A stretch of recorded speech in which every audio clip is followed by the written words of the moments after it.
salutations au peuple frère et ami du Niger.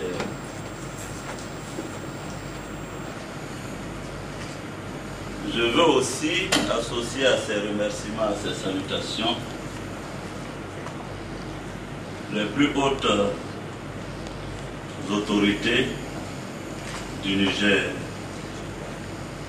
Le président de la République, son Excellence Mahamadou Issoufou, Amadou,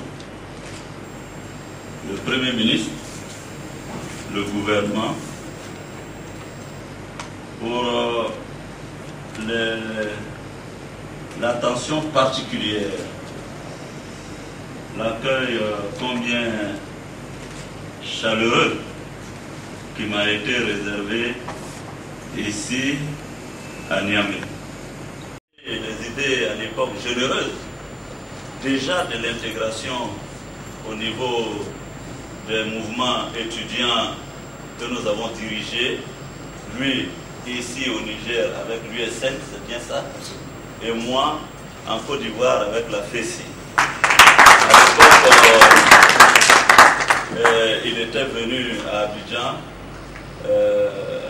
suite à l'invitation que je lui avais adressée.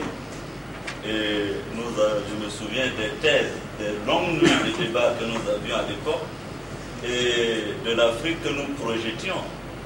Aujourd'hui, chacun a fait son chemin. Je suis d'abord fier, heureux de le retrouver dans la cohérence que je lui ai toujours connue, ici à Niamey, membre du gouvernement et de surcroît, ministre de la Justice. Vous n'oublierez pas que nous avions combattu pour la justice à Niamey et porte-parole du gouvernement nigérien. Je suis très heureux, ça me fait plaisir vraiment de le retrouver. Je le lui ai signifié tout à l'heure. Et tous nos autres camarades qui sont ici, en première ligne, qui ont été aussi dans le mouvement étudiant, qui ont été avec moi, chacun d'entre nous, nous avons nos cheminements divers, mais cet instant de combat, d'amitié, de fraternité à Abidjan nous a réunis. Et à travers l'Afrique, comme je l'ai dit déjà à l'époque, nous avions envisagé de créer la Fédération des étudiants de l'Afrique de l'Ouest, la FESAO, que nous voulions pour intégrer, parce que nous nous étions rendus compte que nous avions les mêmes problèmes, aussi bien à l'université de Niamey, de Ouagadougou, de Bamako, d'Abidjan, de Lomé, et nous nous sommes dit, ce serait peut-être une bonne chose que nous nous mettions ensemble pour apprécier ensemble ces problèmes et pourquoi pas suggérer les meilleures solutions. Maintenant que vous êtes dans le gouvernement nigérien, que moi je suis à l'Assemblée, c'est encore l'occasion de nous retrouver et de continuer à penser pour nos études. L'ouverture de la session, de la deuxième session ordinaire du Parlement nigérien, ça a été un grand moment d'amitié, grand moment de fraternité.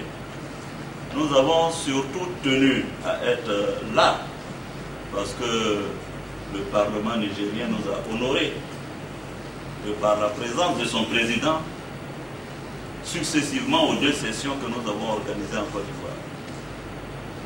Le président de l'Assemblée, M. Amadou, a vraiment montré une grande disponibilité, une vraie amitié au Parlement ivoirien.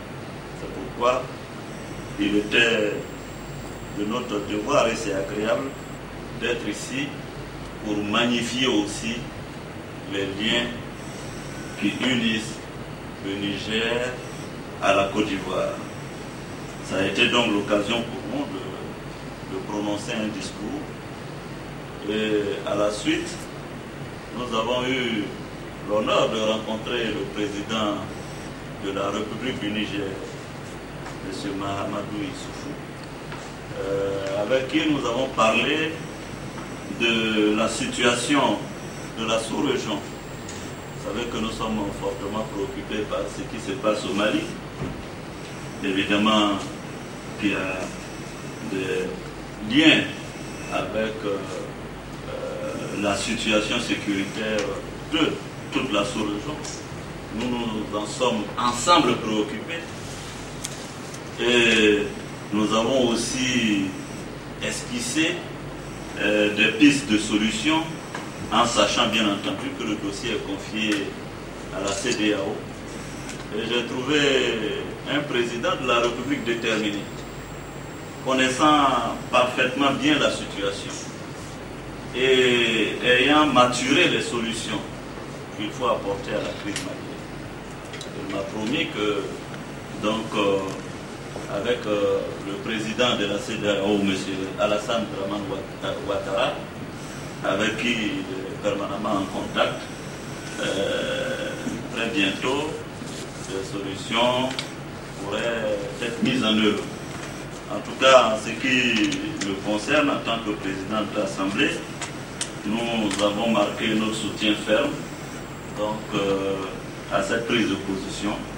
Et nous lui avons dit tout l'encouragement du peuple ivoirien. Nous savons bien que le Niger est le plus préoccupé par la situation du fait de la proximité, de la mitoyenneté de la frontière. Donc nous lui avons dit l'encouragement de la Côte d'Ivoire. Après quoi, nous avons tenu à rendre visite à plusieurs autres personnalités politiques. J'ai eu la possibilité, par exemple, de voir l'ancien chef d'État, M. Tandja, le général Djibo, c'est bien ça, l'ancien chef d'État, pour parler, pour rendre des visites de courtoisie, pour visiter les uns et les autres. Vous savez très bien que depuis 2003, j'ai sillonné les capitales sous-régionales et notamment Niamey, où régulièrement je venais pour parler avec les uns et les autres, leur donner donc les informations les plus fraîches sur la situation politique et sécuritaire de notre pays. Ce qui fait que, évidemment, j'ai tissé des liens avec les uns et les autres et il était des devoirs de passer saluer les uns et les autres. Ce soir, je verrai le Premier ministre que j'ai connu quand j'étais Premier ministre. Il avait fait une visite à Abidjan. Lui et moi, nous avions longuement parlé du développement, notamment de la réactualisation de la régie, donc Abidjan, Ouagadougou, Niamey. Nous en avions parlé longuement d'ailleurs, et nous avions évoqué aussi plusieurs pistes de développement. Donc ce sera avec plaisir que ce soir, je verrai donc le Premier ministre pour encore échanger avec lui. Donc je pense que j'ai fait un peu le tour de toutes les personnalités donc, de Niamey. Et monsieur le ministre porte-parole du gouvernement, je voudrais que vous puissiez transmettre mes amitiés, mes remerciements à toutes ces personnalités qui ont bien voulu me recevoir et qui ont bien voulu me consacrer un temps de leur agenda. Je m'en réjouis fortement et je vois là l'occasion, n'est-ce pas, de consolider la fraternité, l'amitié entre le peuple du Niger et le peuple de Côte d'Ivoire. Voici, mesdames et messieurs, ce que je voulais vous dire donc, en exhorte, et puis laisser la parole au porte-parole du gouvernement. Diplomatie parlementaire engagée par le président de l'Assemblée nationale du Niger, M.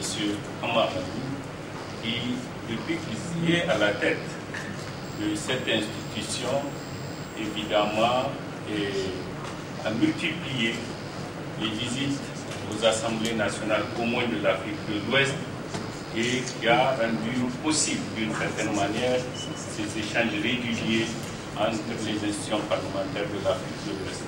Nous disons que le gouvernement, c'est une bonne politique pour approcher les peuples africains, c'est une bonne politique pour renforcer les liens d'amitié et de fraternité entre les différents pays de la sous-région. Je voudrais également, à mon tour, Monsieur le Président, chers camarades et chers amis, vous remercier pour vos bons mots. évidemment, ça ne s'oublie pas. Nous étions là, c'était en 1900. Entre-temps, chacun a pris sa route. Il y avait des contingences à l'époque qui n'ont pas rendu ce rêve possible. Mais c'est un rêve que nous pourrions aujourd'hui transmettre aujourd'hui à la génération actuelle des étudiants et scolaires de l'Afrique de l'Ouest en leur disant que les problèmes sont les mêmes et qu'à la base, on peut cultiver et nourrir l'ambition d'une unité africaine très forte parce que nous avons une conviction aujourd'hui comprimée par les réalités qu'individuellement, comme l'a dit un des pères fondateurs de nos indépendances, Kwame Nkrumah, où nous nous unissons, où nous périssons. Donc, c'est une conviction qui reste valable tant au niveau scolaire et étudiantin qu'au niveau des États. Elle nous préoccupe au plus haut point. Nous sommes plus que dans une situation de mutualité avec ce conflit. Ce conflit n'est pas toujours comprise. Nous disons qu'il faut vite le régler. Si les uns et les autres ne veulent pas voir éteindre le champ, parce que si ce conflit n'est pas maîtrisé, sa frontière pourrait être le Tchad et la Libye. En ce moment, les solutions pourraient être beaucoup plus compliquées. Donc, c'est le